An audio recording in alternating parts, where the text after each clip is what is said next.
दुनिया में कई ऐसे मुल्क भी हैं जिनके बारे में कई इंटरेस्टिंग फैक्ट बनाए गए हैं जिन्हें जानकर हमें इस खुशकिस्मती का एहसास होता है कि हम ऐसे मुल्क के रहने वाले हैं जहां के लोगों को आज़ादी से रहने और अपनी राय का इजहार करने का मुकम्मल इख्तियार है। वैसे तो दुनिया में कई ऐसे मुल्क भी हैं जिनमें रहने वाले शहरियों की जिंदगी जहन्नुम से कम नहीं। तो दोस्तों, आज हम आपको ऐसे मुल्क के बारे में बताने जा रहे हैं जिसे सेंट्रल एशिया का नॉर्थ कोरिया कहा जाता है, क्योंकि इस मुल्क के कवानीन नॉर्थ कोरिया से भी सख्त हैं। इस मुल्क को तुर्कमानिस्तान के नाम से जाना जाता है। 21st सेंचुरी के मोअज़्ज़िज़ दोस्तों, मैं हूं मोहम्मद जकी और अब तमाम देखने और सुनने वालों को एक बार फिर से हमारे वीडियो में खुश आमदीद। यहाँ पर डिक्टेटरशिप का ये आलम है कि यहाँ के लोग अपनी पसंद के कपड़े भी नहीं पहन सकते। तुर्कमानिस्तान दुनिया का वो मुल्क है जहाँ पर सबसे कम विजिटर आते हैं। इसकी वजह है वहाँ के सख्त कवानीन और चौंका देने वाले रूल्स। रिपोर्ट के मुताबिक यहाँ साल भर में औसतन सिर्फ 5,000 के करीब विजिटर आते हैं। आपको जानकर हैरानी होगी कि ये तादाद नॉर्थ कोरिया से भी कम है। तुर्कमानिस्तान पहले तो रूस का हिस्सा था, लेकिन 1991 में इस मुल्क ने रूस से आजादी हासिल कर ली। यूं दुनिया की तारीख में एक और आजाद रियासत कायम हुई। पाकिस्तान वो वाहिद मुल्क था जिसने तुर्कमानिस्तान के वजूद को सबसे पहले तस्लीम किया और 10 मई 1992 को पाकिस्तान और तुर्कमानिस्तान के दरमियान सफारती ताल्लुकात कायम हुए।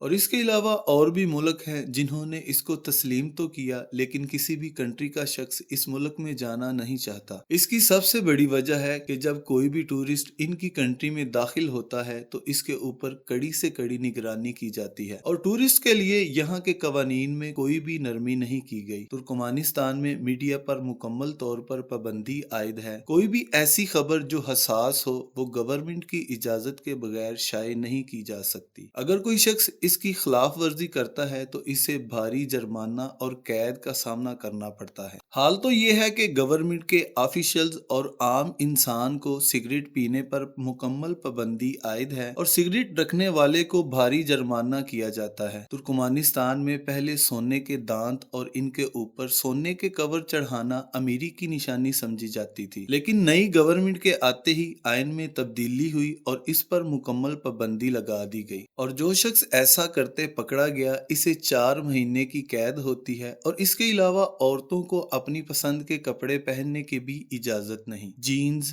तंग कपड़े, जैकेट और दीगर कपड़े हत्ता के मेकअप भी नहीं कर सकती। इवन के फीमेल न्यूज कास्टर को भी मेकअप करने की इजाजत नहीं। वो वही लिबास पहन सकती हैं जो इनके डिक्टेटर ने अलाउ किए हैं। इसी तरह अगर मर्द और नौजवान लड़कों की बात करें तो नौजवान लड़कों को दाढ़ी और लंबे बाल रखने पर पाबंदी लगा दी गई है। इसके अलावा प्राइवेट हॉस्टल, प्राइवेट लाइब्रेरी पर सख्त पाबंदी है और अगर आप इस मुल्क में किसी दूसरी जुबान की किताबें, नॉवेल्स, न्यूज़पेपर पढ़ना चाहते हैं तो वो भी नहीं पढ़ सकते। इसकी खिलाफ वर्जी करना समझो अपनी कैद को आवाज देना है। नाजरीन, तुर्कमानिस्तान ही वो मुल्क है जहां पर दिनों के नामों को तब्दील करके डिक्टेटर की फैमिली के नामों पर रख दिया गया। दरअसल बात यह है कि डिक्टेटर ने एक किताब लिखी थी और इस किताब को नेशनल किताब करार दिया गया। इस किताब का नाम रूहनामा था और इनकी दिली तमन्ना थी कि साल के हर महीने और हफ्ते के हर दिन के नाम को तब्दील करके इनके डिक्टेटर के खानदान के नामों पर रख दिया जाए और लोगों ने अपने राजा को खुश करने के लिए ऐसा ही किया। इस किताब को पढ़े बगैर वहां के लोगों की कोई वैल्यू नहीं। इस किताब को स्कूलों और कॉलेजेस में पढ़ना लाजमी करार दिया गया है और किसी दूसरे मुल्कों में जॉब करने के लिए इनकी प्रोफाइल और एजुकेशन जरूरी होती है। वहां तुर्कमानिस्तान में जॉब के लिए सिर्फ रूहनामा से सवालों जवाब किए जाते हैं और जो शख्स इसमें पास हो जाए तो इसे जॉब पर रख लिया जाता है। यानी जो शख्स रूहनामा से किए गए सवालात पर पूरा उतरता है, इसी से ही ये लोग इसकी काबिलियत का अंदाजा लगा लेते हैं। अगर वहां आप गवर्नमेंट के मुलाजिम हैं तो इस किताब को जुबानी याद करना पड़ता है। जो शख्स इस किताब को भूल जाए इसको नौकरी से फौरी निकाल दिया जाता है। तुर्कमानिस्तान में एजुकेशन सिस्टम बहुत ही मजबूत है और वहाँ की आबादी में 80% लोग पढ़े लिखे हैं। अगर कोई वालिदैन अपने बच्चों को स्कूल नहीं भेजता तो इसे जेल जाना पड़ता है। यहाँ के लोग बहुत ही सफाई पसंद हैं। यही वजह है कि किसी भी गंदी गाड़ी को इनके दारुल हुकूमत में एंट्री नहीं दी जाती। तुर्कमानिस्तान के दारुल हुकूमत में दाखिल होने के लिए सबसे पहले अपनी गाड़ी को वाश कराना लाजमी है। अगर कोई शख्स इसकी खिलाफ वर्जी करता है तो इसे भारी जुर्माना अदा करना पड़ता है। यही वो वजूहात हैं जिसकी वजह से कोई भी शख्स तुर्कमानिस्तान में नहीं जाना चाहता। तो दोस्तों, ये थी हमारी आज की वीडियो। उम्मीद करते हैं आज की ये वीडियो आपके लिए बहुत ही इंफॉर्मेटिव रही होगी। मजीद ऐसी वीडियोस के लिए चैनल को सब्सक्राइब करना मत भूलें और कमेंट सेक्शन में अपनी राय का इजहार जरूर करें। मिलते हैं अगली वीडियो में। अल्लाह हाफिज।